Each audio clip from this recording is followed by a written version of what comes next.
catch 'em all.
Hemmeňize salam, men Babul Murat.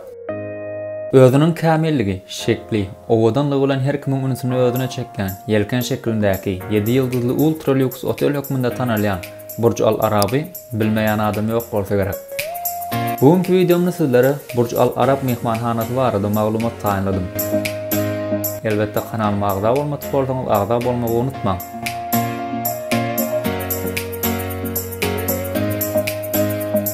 Burj Al Arab bu mehmanhana 1999-njy ýylda gurulyp kullanmaga berildi.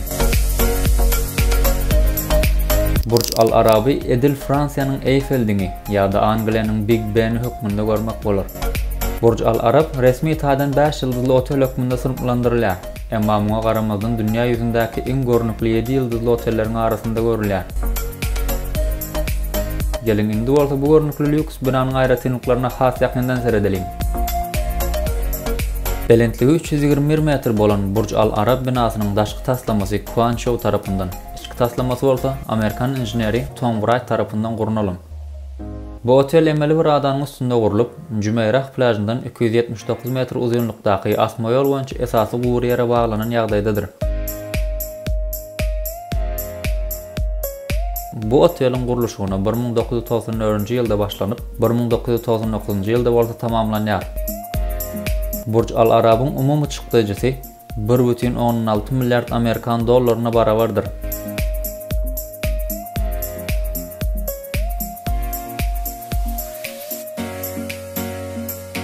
Mundan başga da otoglar, yatak jaýy, hajathanadyr, hammamlar, şeýle hem mehman jaýy bilen üpçün edilen.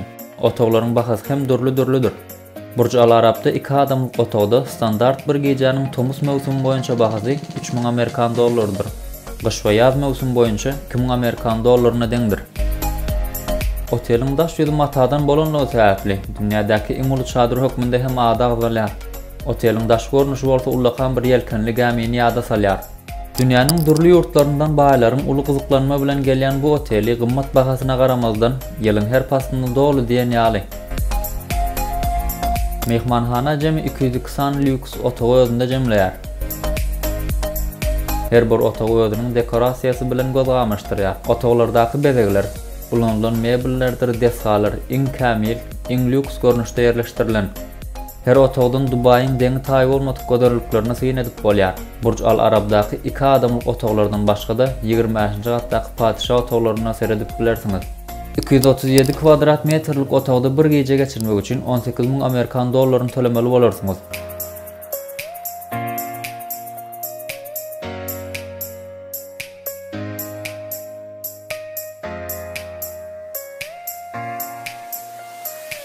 Burj Al Arab'da dünýä ülümlerine laýyk gelýän 8 bar we restoran bar.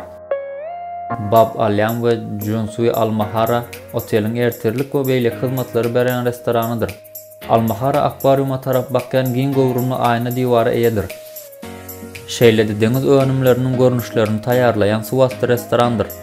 Otelde deňiz asty restoranyň bolmagy ýene bir ütgeşik aýratynlykdyr. Hatda siz bu ýerde altyn tozgajykly tortlary hem ýyp bilersiňiz.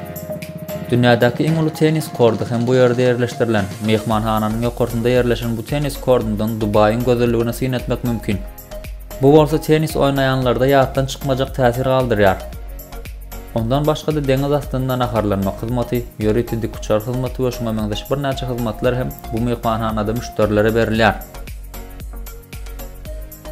Menin bu videomda Burç Al Arab mehmanhanasy barada aýdyp geçjeklerim şulardan ibaret. Video siziň gowunuňyza ýarandyr diýip umyt edýän. Eger de video siziň gowunuňyza ýaran bolsa we şunun ýaly videolaryň dowamynyň gelmegini isteseňiz kanalyma agza bolmagy we halydyň düýmesine basmagy unutmaň.